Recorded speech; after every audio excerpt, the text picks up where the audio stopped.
பனையூரில் விஜயின் காரை மறித்து போராட்டத்தில் ஈடுபட்ட தாவேக நிர்வாகி தற்கொலை முயற்சியில் ஈடுபட்டதாக தகவல் வெளியாகியிருக்கிறது. இது குறித்த கூடுதல் விவரங்களை நம்முடைய செய்தியாளர் சுரேஷிடம் கேட்கலாம். முரளி கணேஷ், இந்த விவகாரத்தில் தற்போது வரைக்கும் என்ன தகவல்கள் வெளியாகி இருக்கின்றன? அதாவது நேற்று முன்தினம் தூத்துக்குடி மாவட்டத்தினுடைய மத்திய மாவட்ட செயலாளர் பதவி அறிவிக்கிறதுல தாமதம் ஏற்பட்டது. அதுல பிரச்சனை இருந்ததன் காரணமாக நீண்ட நாட்களாக அறிவிக்காமல் இருந்தாங்க. இந்த நிலையில இந்த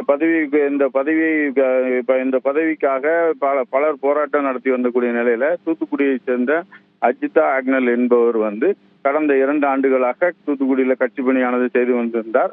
அவருக்கு அந்த பதவி கிடைக்கும் அப்படின்னு சொல்லி எதிர்பார்த்திருந்த நேரத்துல அந்த பதவியை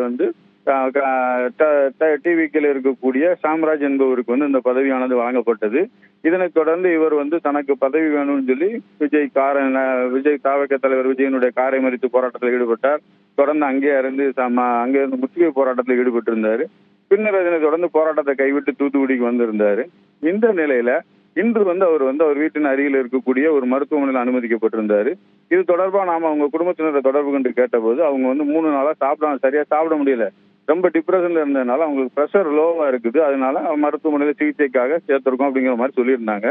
தற்போது சுமார் ஒரு 1/2 மணி நேரத்துக்கு முன்பாக அவரை தூத்துக்குடி பிரதான சாலையில் இருக்கக்கூடிய அதிக வசதி கொண்ட கூடுதலாக வசதி இருக்கக்கூடிய மருத்துவமனையில சிகிச்சைக்காக அனுமதிச்சிருந்தாங்க. அங்க நம்ம அவங்க உறவினர்களை பார்த்து கேட்கும்போது பேச முடியாத சூழ்நிலை என்பதுதான் ஏற்பட்டிருந்தது. தற்போது சில நிமிடங்களுக்கு முன்பாக அவருடைய கணவர் ஆக்னல்ட்ட நம்ம இதை பத்தி பேசும்போது அவர் என்ன சொல்றாரு அப்படின்னா, பேட்டியாக கொடுக்காம என்ன தகவல் சொல்றாருன்னா, கடந்த 2 நாட்களா அவங்க சரியா சாப்பிடல, அவங்களுக்கு ரொம்ப மன அழுத்தத்துல இருந்தாங்க.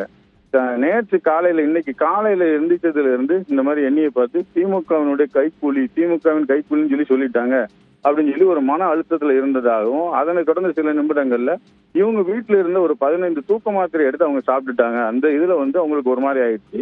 முதல் கட்டமா அங்க சிகிச்சைக்காக சேர்த்திருந்தோம், இப்ப இங்க சிகிச்சைக்காக சேர்த்திருக்கோம் அப்படின்னு சொல்லி அவர் தற்கொலைக்கு முகன்ற தகவலை தற்போதுதான் தெரிவிச்சிருக்காங்க.